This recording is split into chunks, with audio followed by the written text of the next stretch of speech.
안녕하세요. 영화 리뷰 채널 키노데이의 데이입니다.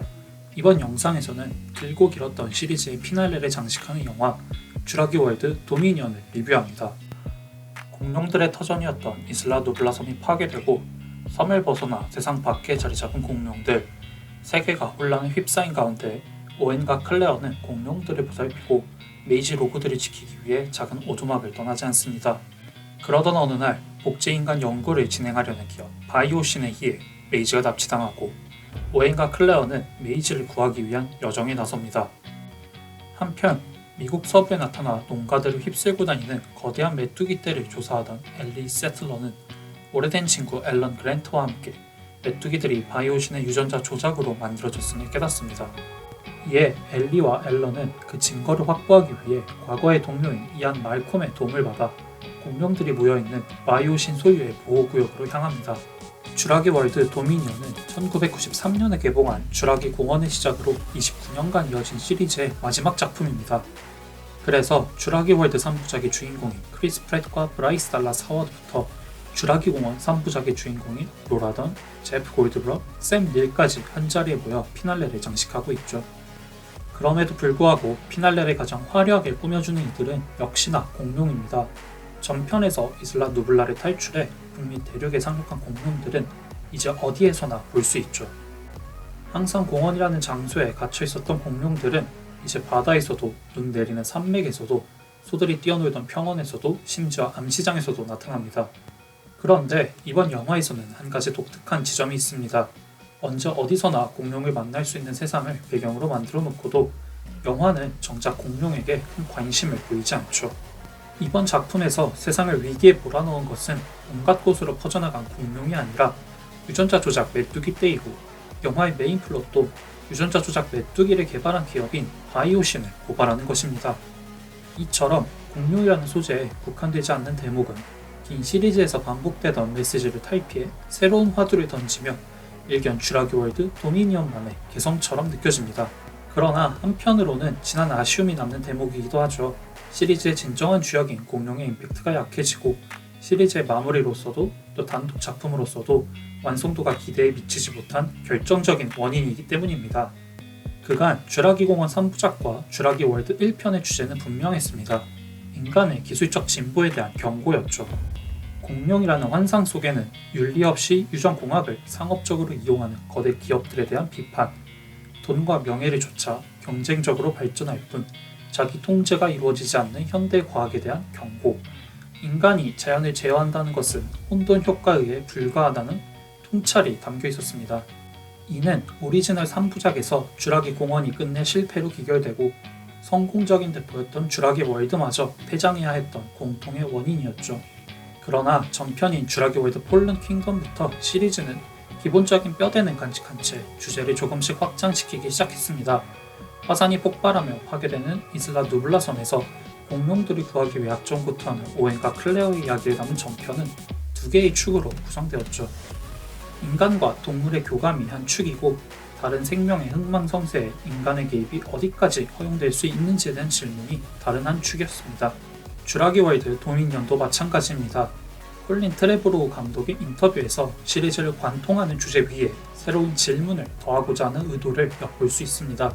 그는 이슬라 누블라 섬에서 데리고 나온 공룡들을 더 큰 세상 속에 풀어놓게 된 거예요. 그것의 결과를 탐험해 볼 수 있는 정말 멋진 기회였습니다. 쥬라기 월드 도미니언은 우리가 자연계의 힘을 존중해야 할 필요가 있다는 것을 말하는 영화입니다 라고 영화의 주제를 설명하죠.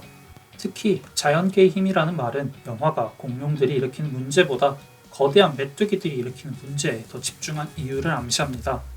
이제 쥬라기 월드는 단순히 공룡, 그리고 공룡과 인간의 공존을 넘어서서 인간과 공룡까지도 포함하는 쥬라기 월드, 곧 공룡이 사는 세계 그 자체로 시선을 돌리는 것이죠. 이러한 쥬라기 월드 도미니언의 변화에서는 미국의 정치 철학자인 제인 베넷의 그림자가 짙게 느껴집니다. 정치 생태학자이기도 한 그녀는 자연과 물질도 인간처럼 세계의 변화에 반응하는 적극적이고 능동적인 주체라고 주장하죠. 그간 인간은 오직 인간만이 의지와 목적을 갖고 주변에 존재하는 환경, 사물, 비인간 생명체를 이용할 수 있다고 생각했습니다. 하지만 베넷에 따르면 비인간 행위자에게도 인간처럼 의지와 목적을 가진 채 행동할 수 있는 잠재력이 있고, 비인간 행위자는 인간 행위의 방향성도 바꿀 수 있습니다. 인간은 식물, 동물, 무생물, 자연의 집합체로 이루어진 네트워크에 속해 있고 인간의 모든 행위는 매 순간 사물과 결합해 효과를 일으키는 것이죠. 인간의 문화가 자연과 뒤얽혀 활기차게 반응한 결과이듯이 인간의 의도 역시 거대한 비인간 행위자인 자연과 환경을 만나 실현됩니다. 거대 메뚜기의 등장은 이러한 정치 생태학적 맥락에서 이해할 수 있습니다. 바이오신은 유전자 조작으로 만든 곡물 종자들을 배포하고 비대한 메뚜기떼를 개발해 식량 공급망을 혼란시킨 후 식량 산업을 지배하려는 계획대로 움직이고 있었습니다. 하지만 바이오신의 계획은 뜻대로 진행되지 않죠. 메뚜기들 역시 그 계획에 반응하여 능동적으로 움직이기 때문입니다. 실제로 자신의 계획이 탄로날 것을 우려한 바이오신의 CEO 도지스는 증거인멸을 위해 키우고 있던 메뚜기떼를 모두 소각 처분합니다. 그러나 예상하지 못한 수준으로 질긴 생명력을 지닌 메뚜기들은 연구실을 탈출해 공룡이 거주하는 숲 전체에 불을 퍼뜨리며 도지슨의 의도와는 정반대의 상황을 초래합니다. 이는 인간의 모든 행위가 비인간 행위자의 의도와 반응과 맞는 후에야 비로소 결과를 낳는다는 점을 단적으로 보여주죠. 즉, 전편이 다른 생명체의 세계에 인간이 주체로서 어떻게 개입할지에 주목했다면 쥬라기 월드 도미니언은 한 발 더 나아가 인간과 비인간의 네트워크가 움직이는 방식을 비춥니다. 영화는 이처럼 복잡하게 연결된 인간과 비인간이 서로 정동하는 모습을 감정적으로 그려내기도 합니다. 그 중심에는 오웬과 벨로시랩터 블루가 있습니다. 쥬라기 월드 시리즈에서 오웬과 블루의 관계는 항상 특별했죠. 비록 누구도 쉽사리 공감하거나 이해하지 못했지만 오웬은 언제나 블루를 조련할 방법은 없으며 그저 그의 선택과 행위를 존중할 수 있을 뿐이라고 말했습니다. 즉, 오웬과 블루는 동등한 주체로서 관계를 맺고 있으며 인간과 공룡의 관계를 넘어 인간과 비인간의 관계를 상징하죠. 그리고 이들의 관계는 세상을 바꾸는 결정적 기제가 됩니다. 바이오신이 새끼인 베타를 납치하자 극도로 난폭해진 블루. 그런 블루에게 오웬은 메이즈와 함께 베타도 구해오겠다고 약속합니다. 이후 그의 약속에 예상치 못한 유전자 조작 메뚜기 사태가 더해진 결과 바이오신의 악행은 온 세상에 공개되고 공룡들에게는 삶의 터전이 생기며 블루와 오웬은 각각 가족을 되찾습니다. 메이지와 베타의 관계가 오웬과 블루처럼 진전되는 것은 덤이죠. 이렇게 쥬라기 월드 도미니언은 공룡에 국한되지 않는 상상력을 통해 자연계의 힘에 대한 메시지를 전달합니다. 문제는 공룡으로 인해 변화한 세계와 인간에 대해 이야기하다 보니 정작 시리즈의 주역인 공룡의 매력과 비중이 모두 급감한다는 점입니다. 실제로 작중 공룡들은 전개에 따른 부속품 정도로 묘사되죠. 이는 지난 시리즈에서 다양한 공룡들을 지속적으로 등장시키고 그들의 독특한 행동 양식을 부각하며 개성을 어필했던 것과는 대비를 이룹니다. 쥬라기 월드에서 비정상적인 흉포함으로 강렬한 인상을 남겼던 인도미누스 렉스, 쥬라기 월드 폴른 킹덤에서 생물 병기로 길러졌던 인도랩터처럼 존재감을 과시하는 공룡은 찾아볼 수 없습니다. 대신 공룡들은 공룡 암시장에 있는 몰타, 하늘, 얼어붙은 댐 위, 그리고 지하 터널 등에서 주인공들의 길을 가로막는 장애물의 역할을 하는데 그칩니다. 구체적으로 보면 스토리 진행에 결정적 영향을 끼치는 블루만 하더라도 그 중요성이나 비중과는 별개로 시작과 끝에 겨우 모습을 비추는데 그치죠. 시리즈의 마스코트라고 할 수 있는 티라노사우루스 렉스의 대우도 다르지 않습니다. 첫 등장부터 마지막 액션씬까지 기가노토사우루스의 힘에 밀려 시종일관 제대로 싸우지 못하던 렉스의 모습은 시리즈의 상징에게 기대했던 것과는 거리가 멉니다.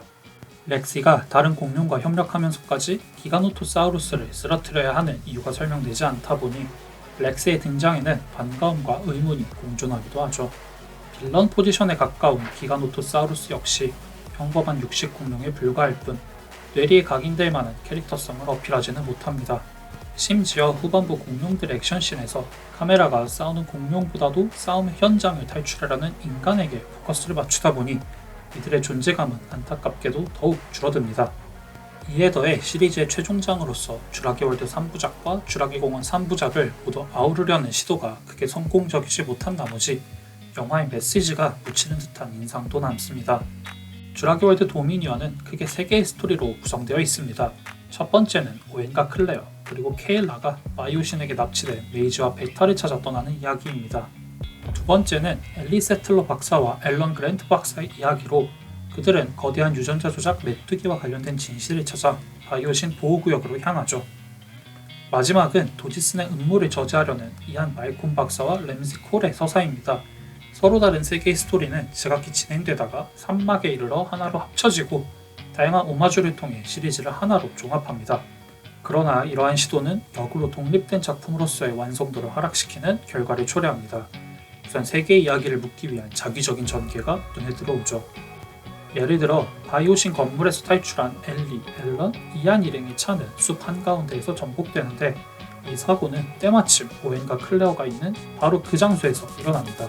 또 복제인간인 메이즈를 새 스토리의 교집합으로 활용하는 것 역시 영화의 잠재력을 온전히 살리지 못한 선택처럼 보입니다. 전편에서 미처 공개되지 않았던 메이즈의 과거사는 원본과 복제본의 가치에 관해 깊이 있는 스토리텔링을 가능케 하는 극적 장치죠. 그러나 메이즈의 개인사를 철저히 가족애와 모성애를 강조하는 감정적 측면에 맞지 않은 결과 그녀의 이야기는 다소 평범한 방식으로 소비되고 맙니다. 두 시리즈의 캐릭터들을 하나로 묶어서 시리즈의 전통도 살리고 향수도 고취하려던 선택이 부메랑이 되어 돌아온 셈입니다. 마지막으로 다루고자 하는 바가 많다 보니 147분의 러닝타임에도 불구하고 조연급 캐릭터들의 동기를 설명하는 데 있어서 어려움을 겪습니다. 제법 비중이 있는 조연인 켈라 왓츠나 램지 콜만 해도 배경 설명이 없죠. 처음 본 메이지를 구하기 위해 목숨을 걸고 오웬과 클레어를 도울 정도로 정의감이 강한 케일라. 그런데 영화는 케일라가 왜 그런 선택을 하는지에 대해 아무 정보도 주지 않습니다. 램지 콜 또한 바이오신 회사의 직원처럼 보이지만 실상은 내부의 부패를 고발한 반전 있는 인물이죠. 하지만 그가 왜 그러한 선택을 했는지에 대해서는 설명이 없습니다. 시리즈의 메인 악역이었던 헨리 우도 다르지 않습니다. 그는 자신의 과오를 반성하며 양심의 가책을 느끼는 모습으로 등장하는데 영화 내에서는 그 과정이 보여지지 않습니다. 이렇게 주인공들을 제외한 캐릭터들이 도구적으로 활용된 결과 영화 전반의 개연성은 부족해집니다. 물론 주라기 월드 도미니언은 오락 영화로서 또 블록버스터로서의 역할을 적절히 수행해냅니다. 특히 중반부 몰타에서 펼쳐진 공룡과의 속도감 있는 추격신은 뇌리에 강렬하게 각인되죠. 수많은 오마주를 통해 주라기 공원 시리즈의 팬들의 추억을 자극하는 점도 충분히 감동적입니다. 그러나 마지막이라는 이유로 너무 힘을 많이 준 탓일까요? 주라기 월드 도미니언은 시리즈의 끝으로서도 독립된 작품으로서도 기대에 미치지 못하며 야심차게 준비한 메시지마저 온전히 전달하지 못한 채 일단 락되는 듯 보입니다. 이상으로 주라기 월드 도미니언 리뷰를 모두 마치겠습니다.